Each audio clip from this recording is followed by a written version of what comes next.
I am Reverend Irene Smith, and I'd like to welcome you to Generationally Speaking.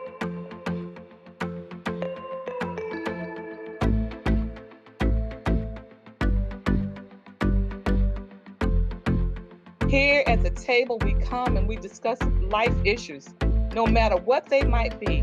As we sit at the table with each generation, we all learn, we all grow, we all are inspired.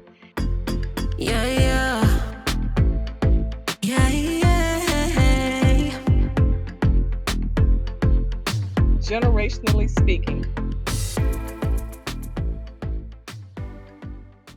So the process includes the editing, and we take it on through there. And finally, it's when we set a date. Either we put the book on pre-order, where folks can go ahead and begin to buy it once we get that cover solidified and it's purchased and read. And so their vision may be one thing, and so I'll listen to that, we'll listen to that, and then we'll enhance that. If it's okay, which is, I still have yet to see a book cover that someone said, I want it to look like this, and this, and it's ready for the real world out there, from your mind to the real world. Now this one came about, and we really had to kind of really narrow down and the vision that she had. And the only reason why we let this go the way that it did, but the artwork is still phenomenal, is because this lady, who's a teacher, she's a retired educator, she said she had this is what she shared with us, that she had no interest in writing a book at all. Okay. Riding along, and she said that God said, write this book. And it's based around the book of Revelations. Wow. Revelations in the Bible is a very complicated chapter. Okay. Is a very complicated chapter for anyone. And so this lady, she wanted the characters to look a certain way, in terms of and if you look in here, and then this symbolism, in the book of Revelation, they have all that, the different eyes and this and the beast, and so, but what she wanted to overall do is let children know that they are to do good things through this and not be fearful of Revelation. So our illustrator had to really dig in, and from what you're thinking, match that. Right. Display this in a way where children aren't running from Revelations and get it out there. Right. Well, this is an awesome book for children. And then I know that you have to help writers. You have to help them. And so this book, Look Forward, it's a phenomenal pocket book. But this book is different. A lot of books you get and they have all these words that you have to read. But this book is a challenging book because it makes you go inward. And you're forced to look in to yourself. And you actually will end up writing your own book from these questions. And on first glance, you might not think much about it until you start to really internalize what's being asked of you. And here, the first one you said, you have what it takes, and you ask what comes naturally for you. It's a thought-provoking question. And then you have allow yourself to be retrained. You're planning on self-training, and what is your mission? Why? A mission action plan. How did you come up with this book that's so powerful and impactful that gets the person, if you truly take it, to thinking and writing and answering those questions for yourself? Right. Now this is a little pocket-sized book that I wrote, and I felt the need to write it. One, clearly, the cover, the title is self-explanatory, Look Forward. But what I saw in my immediate surroundings is a lot of people looking at the pace at which things are happening in my world and around my world as a result of actions that I take. And so what I wanted to do is share with these people action plans, action words for them to have the same thing too, but for their life and whatever their path is. And these little inspirational nuggets, for instance, like you said, the one, for instance, you are appreciated. People start on, what is your mission and why? The question at the beginning, what comes naturally for you? Right. People don't allow themselves the opportunity to see, what is it that I do naturally? Some people don't even know because of the conditioning.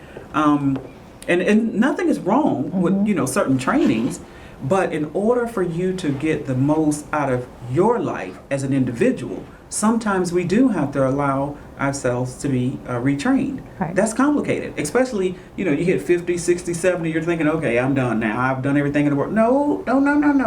There's still some other things. Right. And so the piece in there where you mentioned about in that book where it says allow yourself to be retrained. We have to do that. Mm-hmm. I had to do that. I'm doing it now. Right.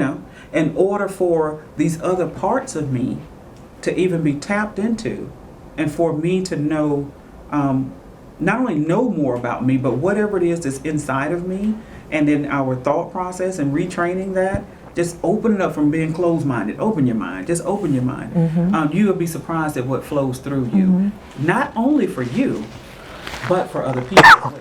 Mm-hmm. That happens. Whatever comes through Irene, whatever comes through Vikki, that affects everyone else. This weekend, I had an opportunity to, Sunday, be invaded by young people. Invaded by young people. These were young people from 19 to like 21. Mm-hmm. And part of the question was to them, what was natural for them? What skill level did they have? What strength did they have? And they said to me, I don't know. Mm-hmm.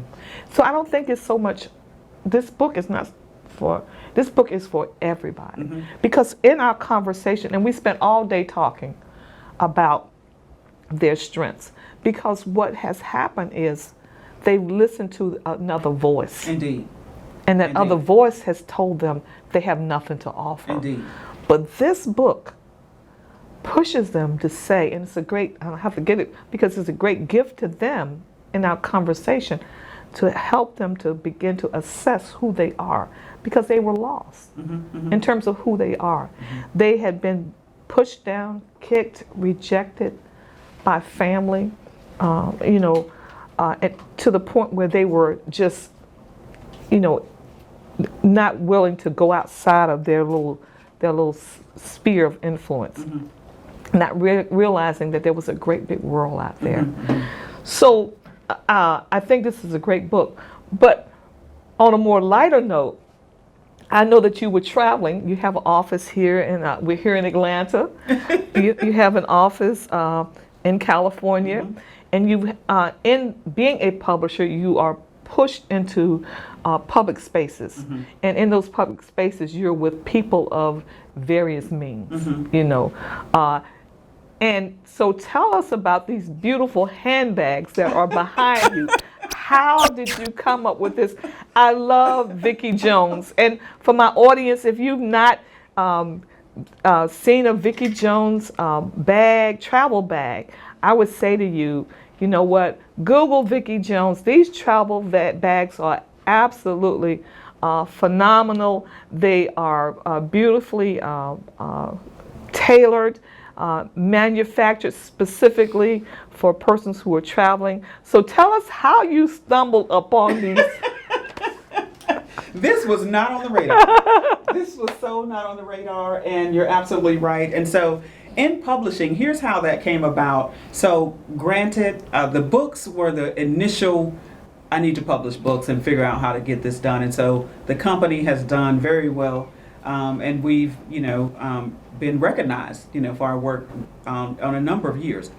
But initially, what happened when I started with the books, it became clear to me that these authors need publicity.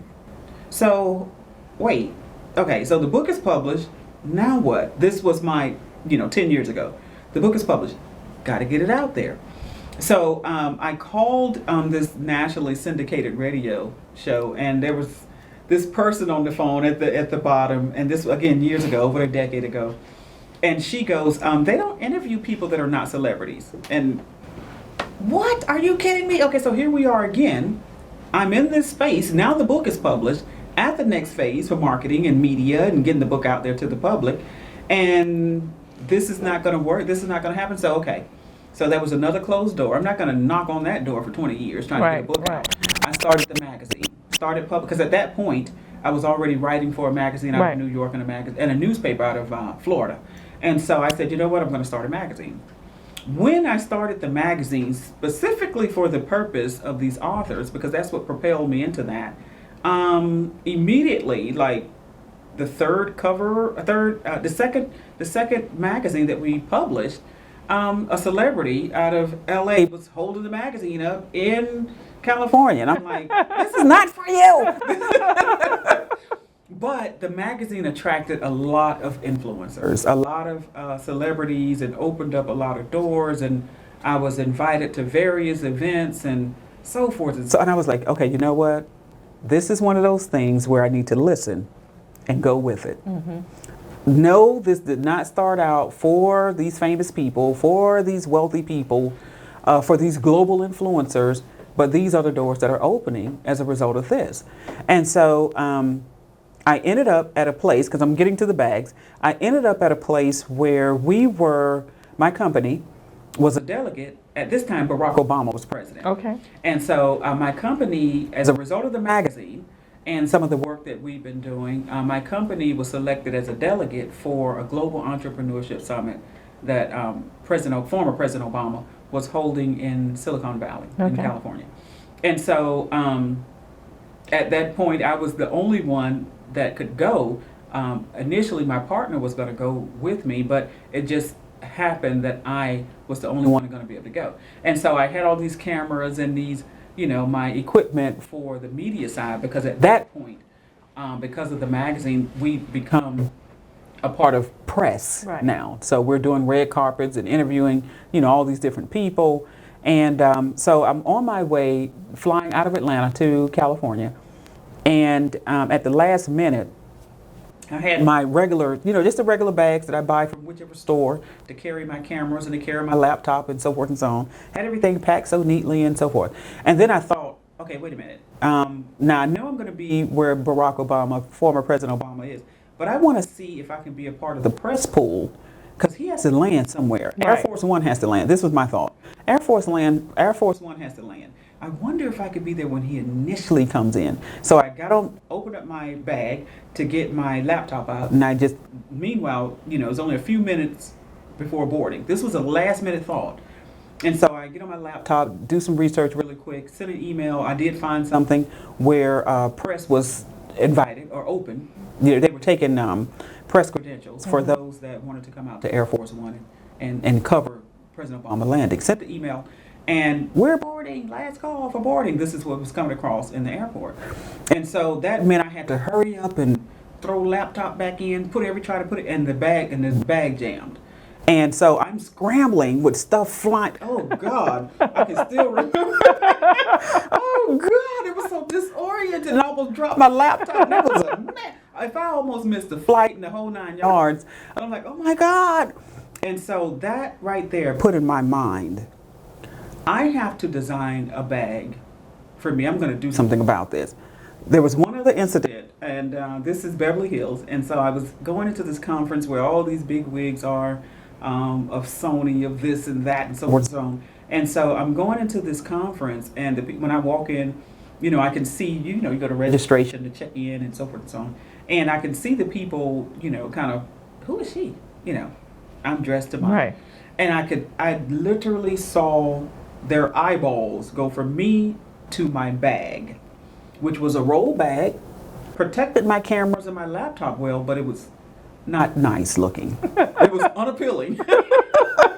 And so I threw the bag in coat check, but then that solidified, I have to do something about this. Right. And so during COVID, it's still here, but at the height of it, I set to design. I knew what I needed. And I needed a bag that looked stylish, that was durable, that was functional, that when I put it on and when I'm going through the airport or wherever it is I'm going, that it could, the trolley sleeve, it hits down on that trolley, on that, when you're rolling Right. through, it can go down in there, easily access my identification, passport, whatever it is that I have, tripods, cameras, laptops, iPads, whatever devices, and still look nice, And so now what has happened, the bags have become just like the top is just taken over. And really what I was doing is ultimately just trying to design something that looked nice, that was suitable for what I needed as a business person. And so it just kept going. I mean, I did the first one, which is this one here. And then it just kept going, even with that backpack. I'm not a backpacker, but I see these people with these backpacks, and I know I just wanted something that looked good. And so I sketched. My version of sketching, because I'm not an Right. artist in drawing like that, but I knew what I needed. And so sent it to the manufacturers with the sketches, and just to see it, I was like, wow, this is real. I hear my audience screaming like, listen, she just said she sketched and sent it to the manufacturer. I can hear them screaming. How do you know who to send the bag to? How do you protect the propriety of your bag? How did you do that? Right. And so now here's the thing with that. Because the United States has our set of laws in terms of infringing and trademarks and copyrights, that's that. But when you go global like that, and because these bags aren't manufactured here, I have to send these for what I need, Italy, China, to different places like that. And so there is that possibility. So but the average person doesn't know who in China, Right. who in Italy, to even start to send or even trust. So is that another facet of your business that perhaps God is growing? Now, here's the thing. Going back to another question that you asked in terms of listening. I did not know any of this. Clearly, I didn't know the who, the what, none of that at the onset. But from the books to trying to understand and find someone who would publicize from the press, the media, again, mainstream, they don't want to hear about the cookbook author who's so-and-so unless you are, I don't know, some celebrity chef, But the fact that I wanted to get these books out on the market in the media for people to know, and the door was closed, I know me. My structures, that's you say no. Okay, there's more than one way. So I'm going to start my own magazine. The magazine took me right into the places where you have Sir Richard Branson. I'm right there listening. And I'm listening to all these major business and these different conferences. So so y'all, and meeting people and networking and just listening and looking. And from there, I learned where to go. My mind opened beyond my immediate location, and connections around the world. This person, he's in America, but I'm just saying he's from Africa, and he knows his people. And so, but this is not one of the reasons. This is just an example. But my point is, when I was in the rooms in those places, whether it's New York City, whether it's California, whether it's wherever it is, Canada, whether it's Trinidad, what happened, because I traveled outside of the country at times too, I learned from those, this is what they do. Right, but for my audience who's listening. Right. Where would they go and how would they? I'm asking now, first of all, to tell us, do you have a website? Secondly, is this another platform that God is opening for you that if I'm sitting here and I'm listening, Got it. I want to say to Vikki, I've sketched out some shoes, I've sketched out a bag, and I don't know what to do. Vikki, can I contact VMH and you all assist me like you do with the book publishing, that you can bring my design to life. Bring my design to life. There now. Okay, got it. Yes, we could. If, you know what, Irene, yes, we could. Yeah. If there was, and it's interesting that you would ask that, because the reality is, I'll say in the past couple of months, it's almost as if I'm looking for, waiting for, and not online, but mentally searching for, not active as in I'm going online to see who's, because you can't find that type of information. Right, exactly. Someone would have to actually come to me and I would recognize that you're ready for manufacturing whatever it is. You know, you want to get your, I don't know, body wear, whatever it is that you want to do, you want to get it out there. And so, but my point is, in the past, I'll say the past couple of months, I have been open to individuals who want to do the same thing that I did, because I do have the resources. The company does have the resources to make those visions real. Right. Now, the reality is there are already other companies in America that already does the same thing that we've done, meaning the sketch that you have or the vision or the idea that you have, we can produce a prototype for you for X amount of dollars. And of course, that is Sure. the way it goes. Sure. And primarily in the fashion area, those companies are based in New York City. And so we do have the capacity to do that. And if they're for your audience, for those individuals that have sketches, that have ideas, whatever they may be, because we do have a broad range. That's something we haven't publicized until now. But you know, I think the reason why I have a concern about publicizing that, because after this, I really grew up in the area of people. I did. I grew up in I wasn't well versed with, because all these people, these are great people, but again, I think my issue has been the people that know she can do this, and so let me see how I can work around and get information, Right. or let me, that is very traumatic. Well, I want to go back to the bags. I love the bags. I see that you have a number of different types of bags. I see the backpack. I see the almost like an overnight universal bag for men or women, and I see what I'm stuck on is that roller bag. Oh, yeah. With the place for your laptop Yeah. to go. Yeah. Now let me ask you this. So that's basically a carry-on. It's a carry-on. It's a carry-on. It's a carry-on for your flight. Yes, it's a carry-on, and I love it. And so I had to now that's not one that I designed. However, I did work with the manufacturers. Mm-hmm. They designed that particular piece, but I knew what I needed. I needed the front of the laptop. The front of the carry-on to be able to open up so that I can have easy access to my laptop, like I said, when I was sitting to catch that flight, instead of opening the entire thing, or even, some other bag like this, I didn't have to do it. I can just right there open the front and take the laptop out. And so, yeah, so that is an actual carry-on, just like any other carry-on that people take on board their flight. That does the same thing. The only difference is, well, two differences for me. One is it's very smooth in terms of the wheel, because I test all of these with my travels, and so I've literally with this carry-on, one finger I'm rolling, and it's so convenient and so much more comfortable versus the discomfort and feeling like I'm just raggedy all over the place when I'm trying to travel or work or meet with a client. And then also that front lid.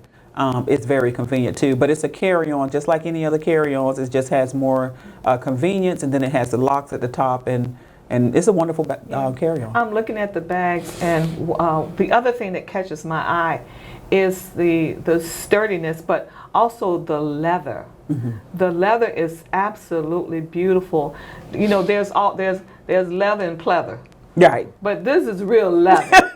which is why the cost, because I did not, even though the reality is I want a lot of people to enjoy, but I designed these initially. It was for my needs, and then when I posted on social media, oh God, I didn't expect the response with people saying, I want one, I need one. And then one person literally sent me her bag with a strap broke. I mean, because she's running with her business and out of North Carolina, I think she is, or someplace. But nonetheless, I didn't know that was so much of an issue with other people. So anyway, from there is where when I initially designed, it was my bag, but then I got into opening it up for other people, but it was designed specifically for a certain group of people, and I didn't want to dumb down the quality. Right. I don't believe in that with the books, with nothing that I do I believe in shortcuts. Or now if there happens to be, because I do know some people like the vegan leather, as they refer to it, that's fine, because like this bucket bag is magnetic in its closure. This piece, these right here, even though it closes up, sure, I see it magnet, that. and a full like a heavy duty camera could fit in there. Is all that space down there, and including tablets or whatever devices fit down in that bag too.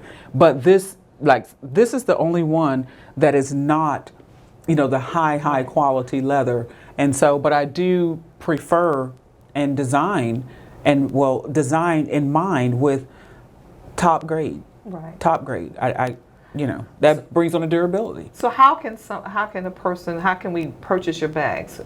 So if just go to VikkiJones.com, VIKKI Jones.com, and the bags are there, the various styles. So the bags are there, and if I want to get in touch with you about publishing a book, or is it saying VikkiJones.com? No, so the bags, because these are two separate entities, one led into another, but I still had to separate this because this is totally different. Okay. The bags, VikkiJones.com, and then publishing is VMH Publishing. VMH Publishing. Okay. Well, I appreciate your time. I appreciate you sharing so much with us. And I want to give you an opportunity just to share with someone who's a young entrepreneur, or a person who's an entrepreneur and starting a new career after ending one. What words of encouragement, what words of wisdom would you share? The number one thing with what is for me is you have to follow, that individual has to follow their heart, their mind, their voice.